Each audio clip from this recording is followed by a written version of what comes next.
pôr uma coisa engraçada aqui nesse embate entre o Capês e o Tomé. Não, que é a seguinte. Não, embate de ideias, né? Eu não respondi ainda. Mas eu vou colocar aqui também, aí o professor Capês já aproveita esse gancho. Veja que, de fato, tecnicamente, eu concordo aqui com o professor Capês, o Lula não deve nada, porque tecnicamente não existiu, é como se não tivesse existido nada. Mas, da mesma forma, é como se não existisse também a revogação da domiciliar do Roberto Jefferson pelo Alexandre de Moraes, porque ele não é um juiz competente. É pela mesma razão. Não tenha dúvida, eu ia chegar lá. Muito bem. Esse é o mesmo raciocínio. Agora, eu tenho que ser coerente com aquilo que eu venho falando sempre. Eu sou contra a censura prévia.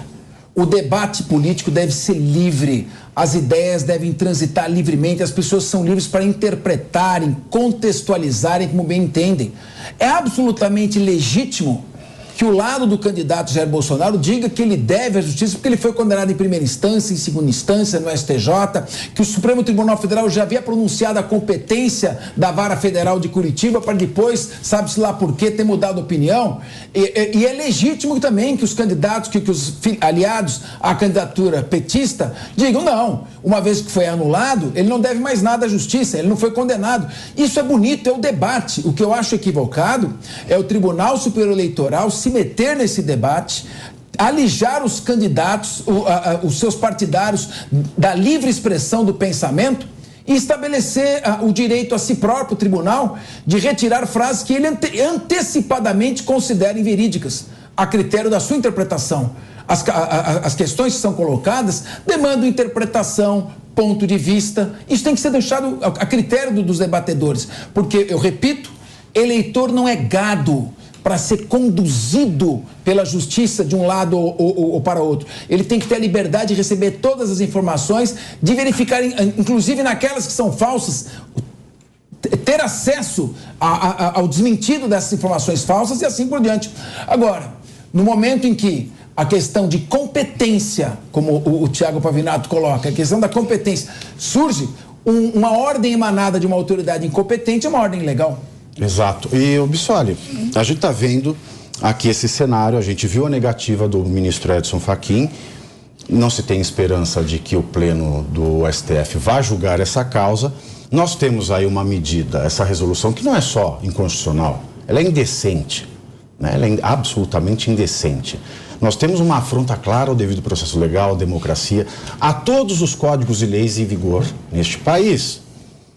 O que o Congresso pode fazer com o Poder Judiciário diante disso? Ou você acha também que o Congresso vai tender a se prostrar diante dessa situação?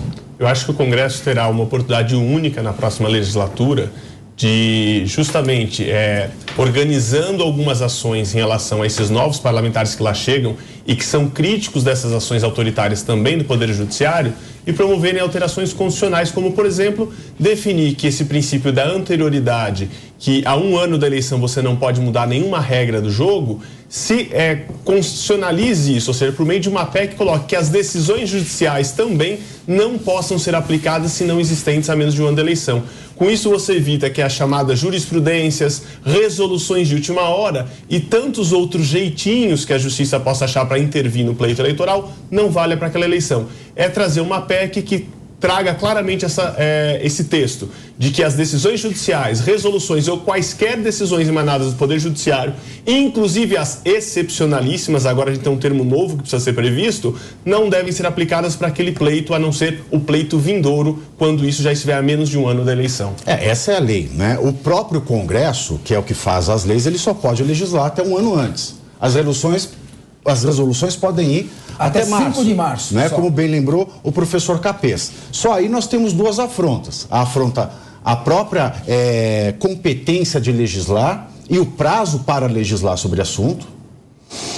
A afronta à lei eleitoral, que fala das resoluções. A afronta à própria jurisprudência do STF e ao Estado Democrático de Direito como um todo, porque não existe. O que vai se fazer? Todo mundo pergunta. Ele está fazendo isso claramente. É um crime, mas tem que ter processo. Por enquanto é assim. Tá vendo? Se me assim, permite, claro. o cuidado que tem que haver nessa PEC é isso, é a famosa história do rol taxativo e exemplificativo. Então, para que não reste dúvida, tem que ali coloca uma série de previsões, inclusive as mais genéricas possíveis. Senão é o que o tribunal faz. Olha, isso aqui está só regulamentando, a resolução é jurisprudência. E aí é a brecha que eles utilizam há algum tempo. A lei, a Constituição não fala de jurisprudência a menos de um ano da eleição. Nós tentamos na PEC 135, que virou emenda constitucional 111, inserir isso. Eu era assessor técnico da deputada Renata Abreu, que foi autora. Pediram para tirar, se movimentaram para tirar. Os ministros começaram a chamar deputados e dizer que aquilo seria uma espécie de controle do judiciário. Mas esse texto constou, quem puxar lá no andamento da PEC 135, esse texto que as decisões judiciais também submetiam ao prazo de anuidade, isso existiu e foi retirado no relatório final por pressão do próprio judiciário, que não queria que isso prevalecesse. Não, mas de qualquer maneira, se tem uma PEC dizendo que pode ou que não pode o Poder Judiciário, o TSE ou o STF vai lá e faz... E aí? Se tem uma lei e não é obedecida, a PEC também não será. Porque a Constituição não está sendo obedecida.